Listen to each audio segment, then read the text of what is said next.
Baik, kami di sini akan membacakan hasil diskusi kami, wawancara kami bersama Guru Pamong mengenai Where to UBD. Yang ini akan disampaikan oleh rekan saya, Syafiqul Heri. Terima kasih pada saya. Biasanya kita akan membahas tentang baca yang sudah kita diskusikan dengan kamu. Nah, pada hasil wawancara yang telah kita laksanakan kemarin itu ada di bagian where yang mana di sana dibahas di tiap modul ajar yang kamu rancang disertai adanya tujuan pembelajaran. Apa yang kamu pertimbangkan dalam merumuskan tujuan pembelajaran tersebut? Nah, dari hasil wawancara dengan kamu tersebut ada jawaban yang mana sesuai pengalaman mengajar di sekolah dasar. Terdapat beberapa faktor yang perlu diperhatikan dalam merumuskan tujuan pembelajaran tentunya. Nah, hal yang paling penting dalam merumuskan tujuan pembelajaran itu ialah mesti selaras dengan capaian pembelajaran yang terdapat di dalam kurikulum yang digunakan pada instansi tersebut, yang khususnya pada sekolah dasar itu. Nah, selanjutnya juga ada pada bagian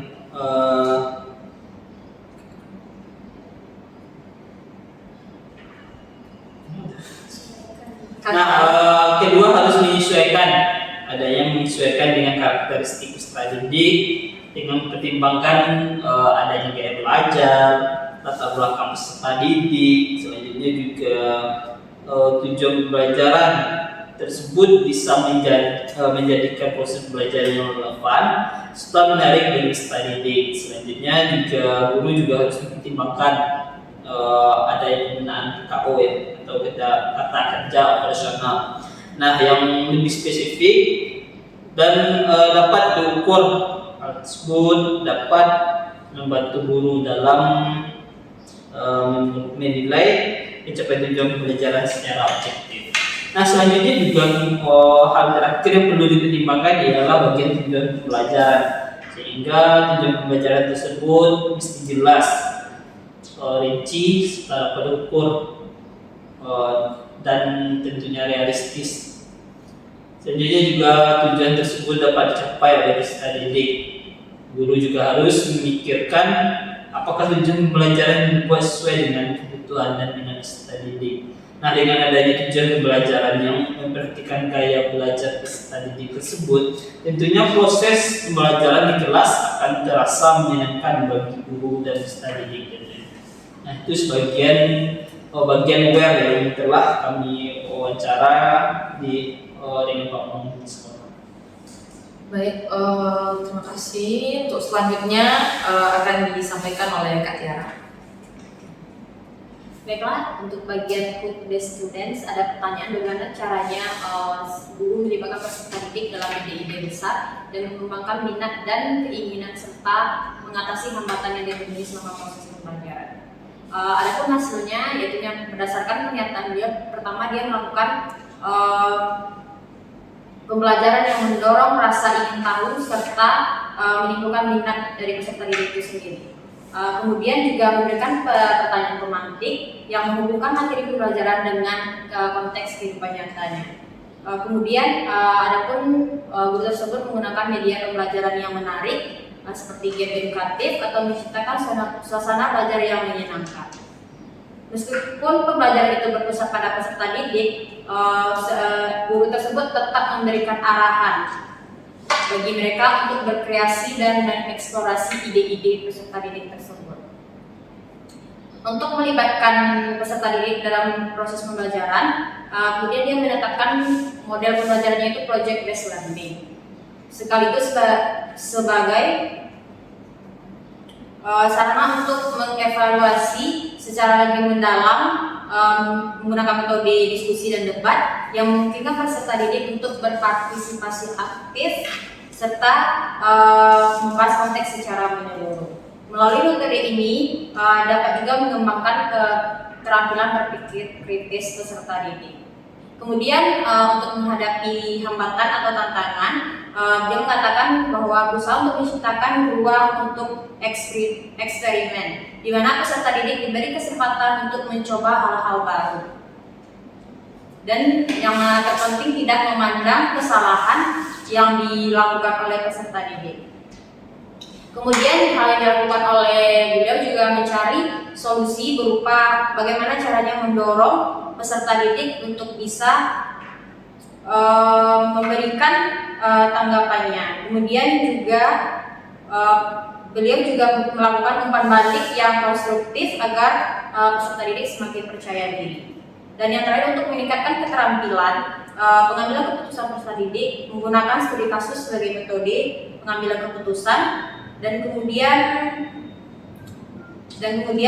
mengajak mereka untuk merefleksikan pengalaman belajar, mengevaluasi pembelajaran, serta mencari area mana yang harus ditingkatkan. Adapun hasil-hasil yang diperoleh setelah melakukan hal tersebut, pertama, meningkatkan rasa ingin tahu siswa, yang kedua, menerapkan pembelajaran berbasis proyek, yang ketiga, mendorong diskusi dan debat, yang keempat, menerapkan pembelajaran kolaboratif, dan yang kelima, mengatasi hambatan dalam pembelajaran, dan yang terakhir, dapat meningkatkan kemampuan pengambilan keputusan. Baik, terima kasih. Untuk selanjutnya akan disampaikan oleh Lila. Baiklah, saya akan membahas tentang explore, equip, dan experience, yaitu berisi tentang bagaimana cara peserta didik akan terlibat dalam eksplorasi ide-ide penting dan pernyataan besar, dan bagaimana belajar dan kegiatan belajar apa untuk penampilan kemampuan siswa. Adapun hasil wawancaranya yaitu guru sering menggunakan pembelajaran berbasis inquiry, diskusi, dan debat, proyek kolaboratif, penggunaan sumber yang beragam. Intinya bagaimana guru menciptakan kenyamanan dulu kepada peserta didik. Nah, untuk penampilan belajar dalam penampilan puncak kemampuan siswa, Guru dapat dilakukan dari melihat bentuk proyek akhir, di mana peserta didik menerapkan kemampuan dan keterampilan mereka untuk menyelesaikan proyek akhir yang kompleks, yang mana proyek ini dapat berupa penelitian sederhana, presentasi, dan pembuatan proyek. Proyek ini akhirnya memungkinkan peserta didik untuk menunjukkan pemahaman mendalam mereka tentang topik yang dipelajari. Kemudian, guru juga mengajak untuk mempresentasikannya apa yang telah dikerjakan di depan kelas. Bagaimana menuntut mereka untuk belajar berbicara di depan yang memiliki audiens yang banyak, karena membangun rasa percaya diri ini sangat sulit bagi peserta didik khususnya SD. Kemudian untuk mengumpulkan karya-karya seperti portofolio, bagaimana portofolio ini menjadi gambaran atau memungkinkan perkembangan dan pencapaian peserta didik dari awal sampai akhirnya. Kegiatan ini mendorong refleksi kepada peserta didik, kemudian juga dilakukan simulasi bermain peran seperti mengajak mereka meniru permasalahan situasi di dunia nyata, yang mana kegiatan ini memungkinkan peserta didik untuk menampilkan kemampuan dan keterampilan mereka dalam konteks yang lebih praktis. Melalui bermain peran ini, guru juga bisa mengembangkan keterampilan memecahkan masalah, mengambil keputusan. Sangat banyak hal yang bisa ia lakukan.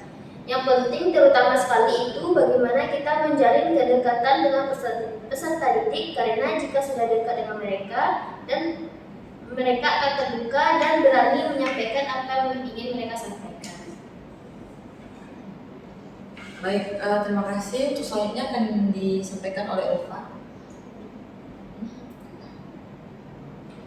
Selanjutnya ada yaitu yang bagian R, rating, revisit, dan revise. Gimana pertanyaannya? Bagaimana cara ibu memandu peserta didik untuk memikirkan kembali tentang ide penting, serta bagaimana produk yang dihasilkan peserta didik yang dapat ditingkatkan lagi melalui revisi, dan bagaimana cara ibu mendorong peserta didik untuk merenungkan kinerja mereka. Adapun hasil wawancara yang kami dapatkan yaitu dalam memandu peserta didik untuk memikirkan kembali ide penting atau rating, saya mengajak mereka untuk melakukan refleksi terhadap pembelajaran yang telah berlangsung dengan cara berdiskusi, mengajukan pertanyaan pemantik, serta memberi ruang bagi mereka untuk menyampaikan pendapat atau pemahaman mereka secara terbuka. Untuk tahap revisit, saya mendorong peserta didik untuk meninjau kembali produk atau karya yang telah mereka buat dengan memberikan umpan balik yang membangun, baik dari saya sebagai guru maupun dari teman sejawat melalui kegiatan saling memberi komentar atau peer review. Dengan cara ini, mereka dapat melihat kemungkinan perbaikan yang bisa dilakukan. Pada tahap revisi ini, saya memberikan kesempatan kepada peserta didik untuk merevisi hasil karya mereka berdasarkan masukan yang telah diterima, dengan menekankan pentingnya proses sebagai bagian dari pembelajaran, bukan hanya hasil akhir. Untuk mendorong peserta didik merenungkan kinerja mereka, saya membiasakan mereka untuk membuat refleksi pribadi secara tertulis ataupun lisan, baik melalui jurnal belajar, diskusi kelas, maupun lembar refleksi, sehingga mereka mampu mengevaluasi kekuatan, kelemahan, serta langkah-langkah perbaikan ke depan secara mandiri. Selanjutnya ada yang bagian E, Exhibit and Evaluate.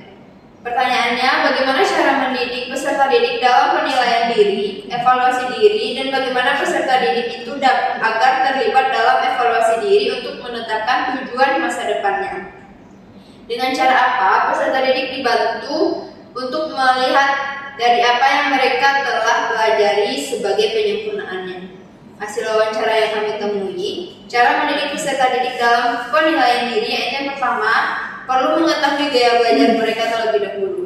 Kemudian, memvariasikan metode pembelajaran. Selanjutnya, menggunakan pendekatan multimodal. Dan selanjutnya menghitung pengetahuan awal peserta didik dengan adanya lembar asesmen diagnostik. Dengan adanya lembaran ini dapat mengetahui tingkat pemahaman peserta didik pada awal. Selanjutnya melibatkan peserta didik dalam perencanaan guru, dan yang terakhir melakukan pembelajaran harus mengaitkan materi dengan minat dan bakat peserta didik, yang mana tujuannya untuk meningkatkan motivasi dan keterlibatan mereka saat kita mengajar di kelas. Baik, untuk selanjutnya ada yang T, yaitu tailor to student, di mana pertanyaannya bagaimana mengakomodasi gaya belajar, pengetahuan, dan minat peserta didik, serta menyesuaikan rencana pembelajaran untuk memaksimalkan keterlibatan dan efektivitas sambil tetap mencapai tujuan pembelajaran. Nah, di sini guru tersebut menjawab bahwa untuk mengakomodasikan hal tersebut dan menyesuaikan rencana pembelajaran guna memaksimalkan keterlibatan dan efektivitas perlu dilakukan beberapa hal penting. Nah, yang pertama ada identifikasi gaya belajar peserta didik seperti visual, auditori, atau kinestetik, agar metode yang digunakan nantinya dapat sesuai dengan cara mereka memahami materi. Nah, selain itu penting untuk mengetahui minat peserta didik agar pembelajaran lebih relevan dan menarik. Rencana pembelajaran juga harus fleksibel agar memungkinkan penyesuaian berdasarkan kebutuhan dan perkembangan peserta didik. Nah, dalam proses ini umpan balik yang diberikan harus selektif dan berkelanjutan. Nah, fungsinya sebagai sarana perbaikan untuk peserta didik maupun untuk rencana pembelajaran itu sendiri. Pembelajaran yang melibatkan teman sebaya atau kelompok yang heterogen juga dapat meningkatkan keterlibatan dan memperkaya pengalaman belajar siswa. Terakhir, untuk penilaian formatif menjadi salah satu elemen penting untuk memantau kemajuan peserta didik secara berkelanjutan, memberikan umpan balik yang konstruktif dan memastikan peserta didik mencapai tujuan pembelajaran yang efektif. Dan yang pertanyaan terakhir yang kami tanyakan, bagaimana pengalaman belajar apa yang paling baik sehingga dapat mengembangkan dan memperdalam pemahaman peserta didik, dan bagaimana mengatur pengajaran dan pembelajarannya. Nah, ada beberapa strategi yang beliau sampaikan untuk diterapkan dalam pembelajaran. Yang pertama ada menerapkan strategi pembelajaran seperti PJWL, pembelajaran berbasis inquiry, pembelajaran berbasis pengalaman. Nah, dari ketiga pembelajaran itu sangat sering beliau lakukan karena menuntut peserta didik untuk berpikir kritis.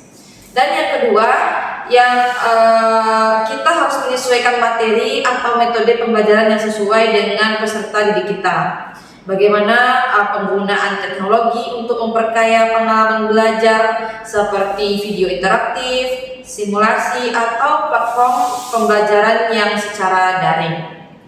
Mungkin itu yang dapat kami sampaikan mengenai wawancara kami dengan guru pamong sekolah untuk lembar kerja Where2. Sekian yang dapat kami sampaikan. Mohon maaf jika ada kesalahan. Kami tutup. Wassalamualaikum warahmatullahi wabarakatuh.